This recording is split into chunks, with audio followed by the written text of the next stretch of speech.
সজীব যে সজীব ওয়াজের জয়, তো সজীবই বলি। হ্যাঁ, সজীব যে সে হয়তো হয়তো মানসিকভাবে প্রতিবন্ধী, আমার মনে হয় সে মানসিক প্রতিবন্ধী, আমার মনে হয়, কারণ তার বেশিরভাগ কথাবার্তা শুনে কত আগে পালাতে পারে, কত আগে কম্প্রোমাইজ করতে পারে সেটা দিয়ে ভরা।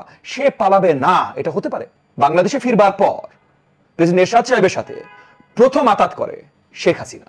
আপনার ওই 111 সরকারের সাথে প্রথম তাদের কথা মেনে -2 পলিসিতে বিদেশ দৌড়ে পালায় শেখ হাসিনা।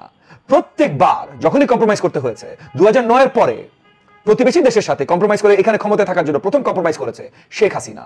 তো প্রত্যেকটা জায়গায় সবচেয়ে বেশি ভীতু হবার পরিচয় এই প্রিমিয়ার নেতাদের ভিতরে শেখ হাসিনা দিয়েছে। হাসিনা নিজেকে কি দাবি করতেন সেটা নিয়ে আসলে আলোচনার তেমন কিছুই নেই।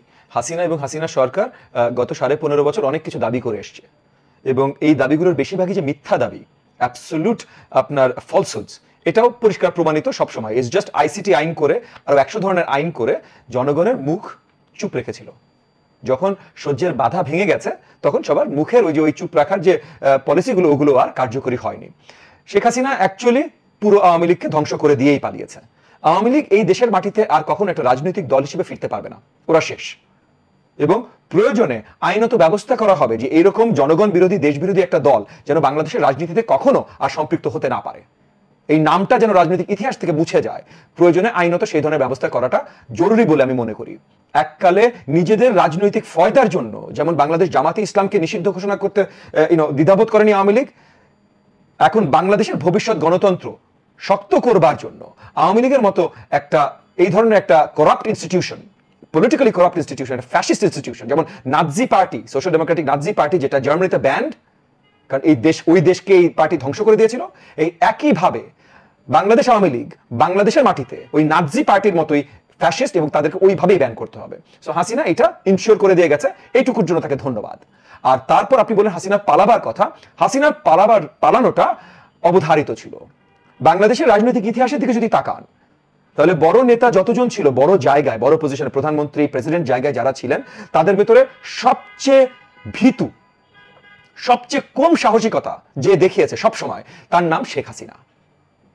বাংলাদেশে ফিরবার পর প্রেসিডেন্ট এরশাদ সাহেবের সাথে প্রথম আতাত করে শেখ হাসিনা। আপনার ওই 111 সরকারের সাথে প্রথম তাদের কথা মেনে -2 পলিসিতে বিদেশ দৌড়ে পালায় শেখ হাসিনা। প্রত্যেকবার যখনই কম্প্রোমাইজ করতে হয়েছে, 2009-এর পরে প্রতিবেশী দেশের সাথে কম্প্রোমাইজ করে এখানে ক্ষমতায় থাকার জন্য প্রথম কম্প্রোমাইজ করেছে শেখ হাসিনা।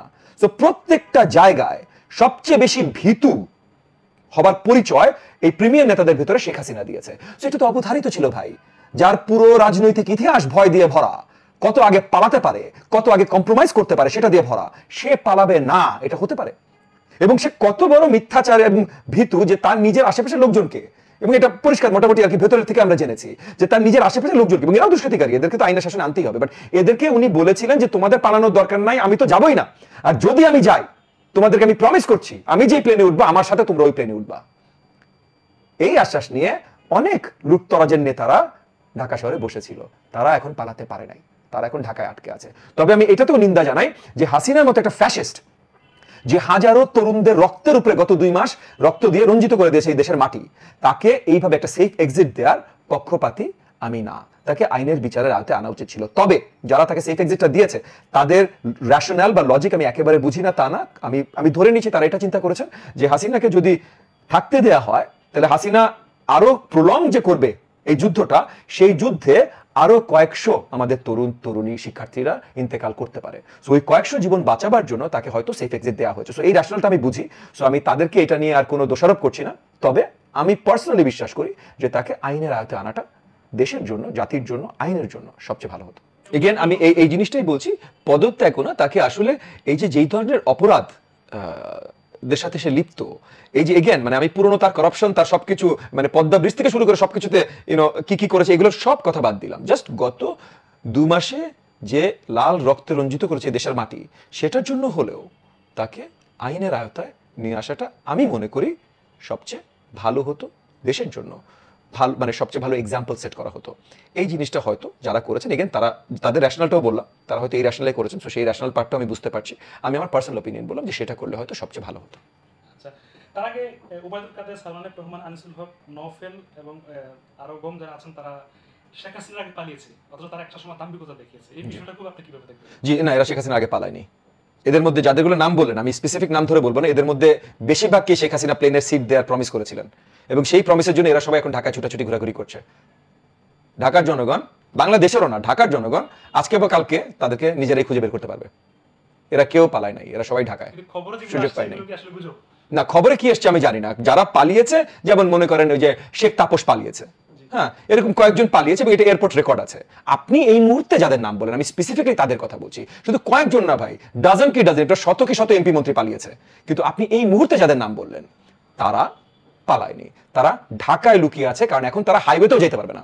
তারা যে নিজেদের দেশের বাড়ি যে পালাবে সেই সুযোগটা তাদের নাই, তারা গাড়িতে উঠতে ভয় পাচ্ছে।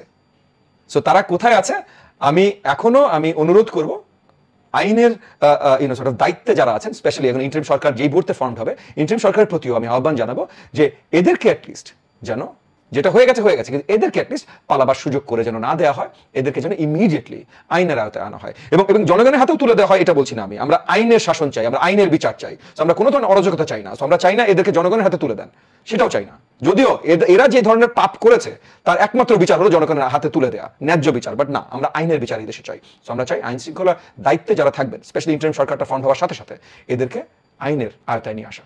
সজীব ওয়াজেদ জয়, তো সজীবই বলি, হ্যাঁ, সজীব যে সে হয়তো মানসিকভাবে প্রতিবন্ধী, আমি জানি না, আমি তাকে ছোট করে বলছি না, আমি জাস্ট বাস্তবিক যেটা আমার ধারণা সেটা বলছি।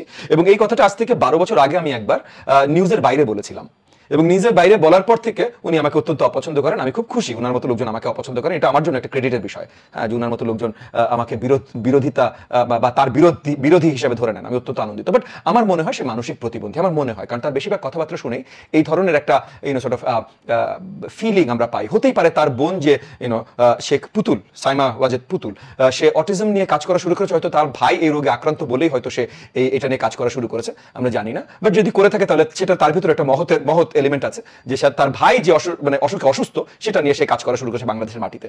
কিন্তু সজীব ওয়াজেদ জয় কি বললো, এটা নিয়ে যদি কেউ আসলে একটু সিরিয়াসলি চিন্তা করে, তাহলে তারও ভাই মানসিক ডাক্তার দেখানো উচিত। সজীব ওয়াজেদ জয় আজ পর্যন্ত রিজনেবল কোনো কথা তার মুখ দিয়ে বের হয়নি। মানে আওয়ামী লীগের পুরো ফ্যামিলি ঘরানা যদি ধরেন, প্রথম ফালতু কথা তো হাসিনা, দ্বিতীয় ফালতু কথা তার পুত্র, আর তৃতীয় ফালতু কথা হলো তার পালক পুত্র কাওয়া কাদের। হ্যাঁ, তো এই তিনজনের কথা নিয়ে যদি কোনো সময়, এখন হাসিনার কথা তো সিরিয়াসলি যারা নিতে পারতেন না, কারণ সে ডিক্টেটর ছিল এবং সে আইসিটি আইন থেকে 100টা আইন করে রেখেছিল যে এই আইনের মাধ্যমে তার নাম তুলতে পারবেন না। যেমন আমাদেরকে যখন ধরে নিয়ে যাওয়া হতো বা কিছুই করা হতো, ফার্স্ট কথা হতো, আপনারা বলছি না আওয়ামী লীগ নিয়ে কথা বলতে পারেন, কিন্তু হাসিনা পরিবার নিয়ে কথা বলবেন না, হাসিনা নাম তো পরের কথা, হাসিনা পরিবার নিয়ে কথা বলবেন না। এগুলো আমরা অনেক, যে কোনো বিরোধী রাজনীতিবিদ যে কোনো সাথে কথা বলেন, রিপোর্টার যারা আছেন, যারা অ্যাকচুয়াল নিউজ কভার করতে, চাটুকার না যে প্রধানমন্ত্রী আপনি এত ভালো কিভাবে, এই ধরনের প্রশ্নওয়ালা চাটুকার না, সঠিক সাংবাদিক, তাদেরকে যে জিজ্ঞেস করেন তার সব আপনাকে একটাই কথা বলবে যে হ্যাঁ, মানে সরকার আমাদেরকে অ্যালাউ করতে, সরকার সম্বন্ধে মাঝে মধ্যে কিছু নেগেটিভ লেখা, কিন্তু এমন কিছু লেখা যাবে না যেটা হাসিনা পরিবারের নাম পর্যন্ত আসতে পারে, এমন কিছু লেখাই যাবে না। যেখানে মূল নাটের গোড়া, মূল ক্রিমিনালস হলো এই হাসিনা পরিবার, মূল ক্রিমিনালস। বাকি আপনার এসে থেকে কি বলে নাম, পদ্মা ব্রিজ থেকে শাকো মন্ত্রী চুরি করেছে, মানে মন্ত্রী, কমিউনিকেশন মন্ত্রী, তার নাম ছিল শাকো, হ্যাঁ, সে আবার শাকো না ভাই, তো এই শাকো চুরি করেছে, যা কিছু চুরি করেছে ভাই, এই চুরি তো হাসিনাকে তার শেয়ার না দিয়ে করে নাই। প্রত্যেকটা চোর তো মেইন চোর হাসিনা। এই যে মনে করেন আমাদের দেশে এমন কোন বড় আজকে এই যে নগদ, আপনারা যে নগদে টাকা ট্রানজাকশন করেন, আজকে হাসিনা পড়ে গেছে, একটু যাই চেক করতে বলেন লিগালি, আমি তো ভাই কেস ফাইল করবো এটার এগেইনস্ট আগামী সপ্তাহে, যে নগদের কোনো লিগাল বেসিস নাই। নগদ যখন খুললো, $1 বিলিয়ন কোম্পানি হিসেবে খুললো, তারা বললো যে কি বাংলাদেশ পোস্টাল সার্ভিসের লাইসেন্সে তারা করছে, বাংলাদেশ পোস্টাল সার্ভিস থেকে ডিরেক্ট বলে দিল যে আমাদের সাথে কোনো সম্পর্কই নাই। পার্লামেন্টে আইন চেঞ্জ করা হলো যেন এই নগদ ব্যবসা করতে পারে হাজার কোটি টাকার। কেন? কারণ এটা তার ওই যে অটিস্টিক ছেলে এটার সাথে জড়িত। তো প্রত্যেকটা লুটতরাজ বাংলাদেশের মাটিতে এই হাসিনা পরিবার থেকে শুরু হয়েছে, এবং হাসিনা পরিবার থেকে নিচে একদম ছাত্রলীগের একদম মানে ওই ওয়ার্ড পর্যায় পর্যন্ত গেছে। সো এদেশের মাটিতে এদেরকে ক্ষমা করা উচিত না, আমি বিশ্বাস করি এদেশের মাটিতে ক্ষমা করবে না। আর এরা যারা ক্ষমার মানে কি বলে না, ক্ষমা প্রার্থনা করা যাদের জায়গা নাই, তারা কি বললো আবল তাবল, পাগলের মতো না, ছাগলের মতো না, অটিস্টিকের মতো, এটা নিয়ে চিন্তা করার সময় আমাদের নাই ভাই। as soon as possible না, এদের লিগাল ভ্যালিডিটি নাই তো ভাই। আইনি কোন ধরনের মানে এদের আইনি লাইসেন্স হতে পারে না। পার্লামেন্টে বসে আইন চেঞ্জ করে এদেরকে দেওয়া হয়েছে, কেন ভাই এত স্পেশাল কেন? তার মানে এটা লুট, তোমার লুট, বুঝতে পারছেন? সো এরকম আমি জাস্ট একটা এক্সাম্পল দিলাম ভাই, আমার অফিসের পাশেই অফিস বলে নামটা তাড়াতাড়ি মনে পড়লো, এরকম প্রচুর এক্সাম্পল আছে। না অ্যাবসলিউটলি ওরা শেষ, এত সুন্দর করে বলার কিছু নাই, ওরা শেষ, দ্যাটস ইট। এই অবসান বুঝি না ভাই। আওয়ামী লীগ, বাংলাদেশে আওয়ামী লীগ যে দলটা, হ্যাঁ, সেই আপনার 49 সাল থেকে শুরু হয়েছিল, হ্যাঁ, এই দল, দ্যাটস ইট, শেষ।